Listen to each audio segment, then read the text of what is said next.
আজকে বন্ধুরা তোমাদের সাথে শেয়ার করব বেগুনের একটা নতুন ধরনের রেসিপি।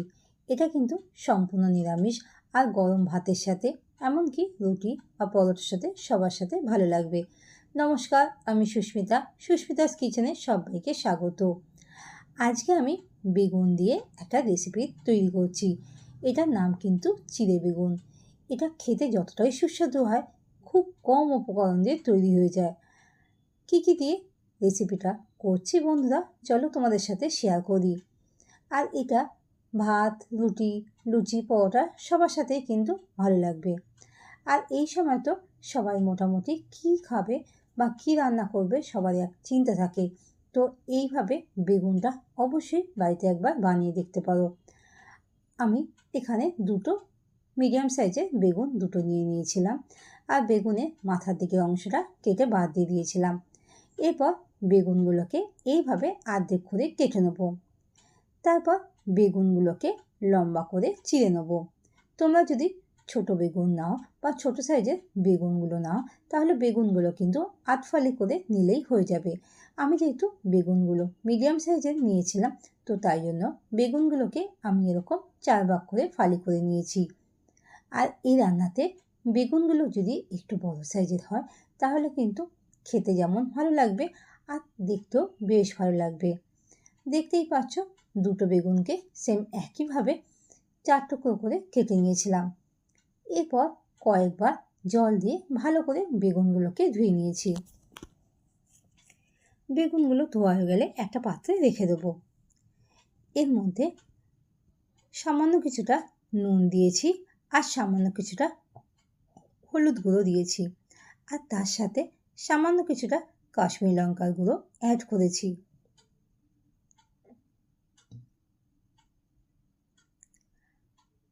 আর অল্প কিছুটা এর মধ্যে কর্নফ্লাওয়ার দিয়ে ম্যারিনেট করে নেব।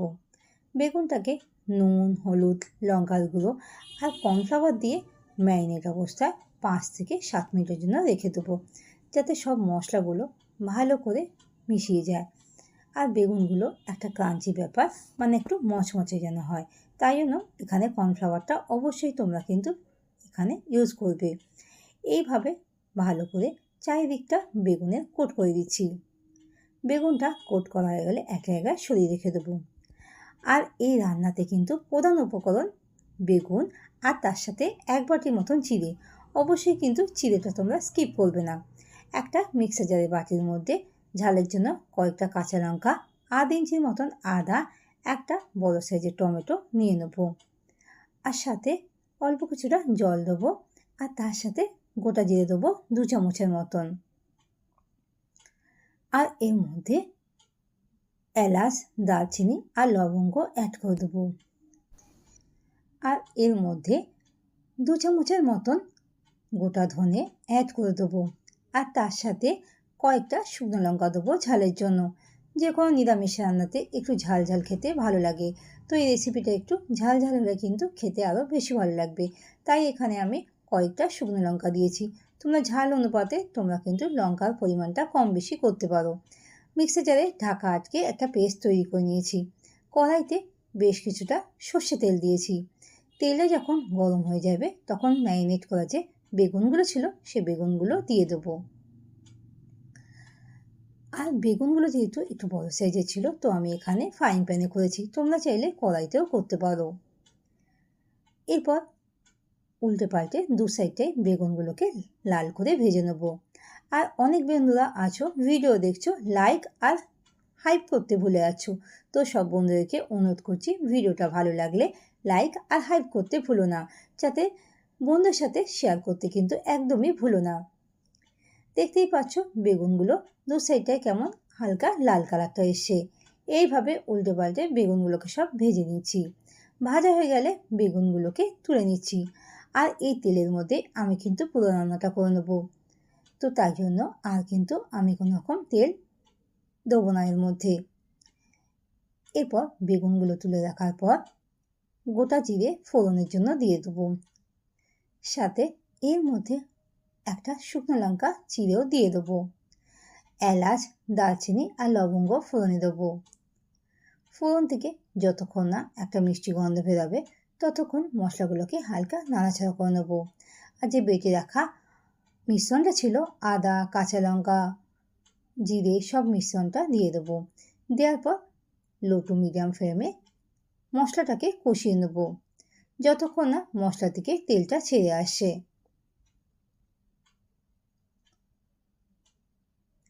এরপর এর মধ্যে হলুদ দেবো কালারের জন্য, আর তার সাথে 1 চামচের মতন কাশ্মীরি লঙ্কার গুঁড়ো দেবো, কালারটা যাতে ভালো আসে তাই জন্য। সব মশলাগুলোকে এইভাবে হালকা নাড়াচাড়া করে নিচ্ছি। তার সাথে এর মধ্যে 2 চামচের মতন আমি চিনি অ্যাড করছি। যে কোনো নিরামিষ রান্নাতে চিনির পরিমাণটা হালকা একটু বেশি দিলে খেতে কিন্তু বেশ ভালো লাগে। তারপর সব মশলাগুলোকে কনস্ট্যান্ট নাড়াচাড়া করে নেব। এর মধ্যে 2 থেকে 3 চামচের মতন টক দই ফেটিয়ে কড়াইতে দিয়ে দিয়েছি। টক দইটা আগে থেকে আমি রুম টেম্পারেচারে রেখেছিলাম, নাহলে কিন্তু গ্যাসে বা কড়াইতে দিলে ফেটে যাওয়ার সম্ভাবনা থাকবে। তো তোমরা যখনই টক দইটা ব্যবহার করবে কিছুক্ষণের জন্য রুম টেম্পারেচারে রেখে ফেটিয়ে অবশ্যই ইউজ করো। আর যে চিড়েটা ছিল সেই চিড়েটা কড়াইতে দিয়ে দেবো। সব মশলাগুলোর সাথে চিড়েটাকে হালকা এইভাবে নাড়াচাড়া করে নেবো। আর অন্যদিকে একটা বাটির মধ্যে আমি গরম জল করতে বসিয়ে দিয়েছিলাম। এই রান্নাতে কিন্তু ঠান্ডা জল ইউজ করবে না, গরম জল দিলে কিন্তু বেশ ভালো লাগবে খেতে। তো মশলা থেকে যতক্ষণ না কষানো হচ্ছে ততক্ষণ এইভাবে রেখে দেবো। দেখতেই পাচ্ছ চারিদিক থেকে মশলা থেকে কেমন তেলটা ছেড়ে আসছে। এই স্টেজে এর মধ্যে আমি জলটা দিয়ে দেবো।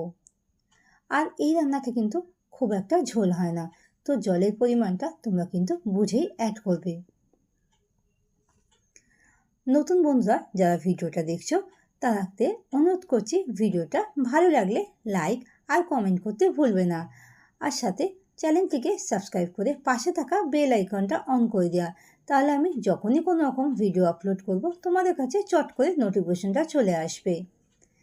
এরপর স্বাদ মতন নুনটা অ্যাড করে দিয়েছিলাম। গ্রেভিটাকে হাই ফ্লেমে 2 মিনিটের মতন ফুটতে দিয়েছিলাম। আর চিড়েটাকে স্প্যাটুলার সাহায্যে হালকা একটু ভেঙে দেবো যাতে তরকারিটা একটু গা মাখা ব্যাপারটা আসে। এরপর যে ভেজে রাখা বেগুনগুলো ছিল সেই বেগুনগুলো দিয়ে দেবো। বেগুনগুলো দেওয়ার পর কিন্তু আমি কড়াইতে ঢাকা দেবো না, নাহলে কিন্তু বেগুনগুলো ভেঙে যেতে পারে। হাই ফ্লেমে 1 মিনিটের মতন বেগুনটাকে ফুটতে দেবো। যখন দেখব তরকারিটা গা মাখা হয়ে এসে তখন গ্যাসের ফ্লেমটা অফ করে দেবো। এইভাবে বাড়িতে অবশ্যই চিড়ে বেগুন তৈরি করে দেখতে পারো, আর খেতে কেমন হয়েছে কমেন্ট বক্সে জানাতে ভুলো না। এই রকম সহজ সহজ রেসিপি পাওয়ার জন্য আমার চ্যানেলটার পাশে থাকার অনুরোধ রইল। বেগুনগুলোকে এইভাবে চারিদিকটা উল্টে পাল্টে দিয়ে দেবো যাতে চারিদিকে বেগুনের মধ্যে মশলাগুলো ঢুকতে পারে। দেখতেই পাচ্ছ গ্রেভিটা কেমন গা মাখা হয়েছে। গ্যাসটা এই সময় অফ করে দিচ্ছি আর 5 মিনিটের জন্য স্ট্যান্ডিং টাইমে রেখে দেবো। 5 মিনিট বাদে সার্ভ করব গরম গরম। ধন্যবাদ নতুন আর পুরনো বন্ধুদের, আর সব বন্ধুদেরকে অনুরোধ করছি ভিডিওটা দেখার সঙ্গে স্কিপ না করে পুরো ভিডিওটা দেখো, তাহলে তোমাদের বুঝতে সুবিধা হবে। আজকে এই পর্যন্ত। সবাই ভালো থেকো, সুস্থ থেকো, আর এই রকম তোমরা সবসময় আমার পাশে থেকো। দেখা হবে খুব তাড়াতাড়ি নতুন একটা রেসিপি নিয়ে। আজকের মতন টাটা।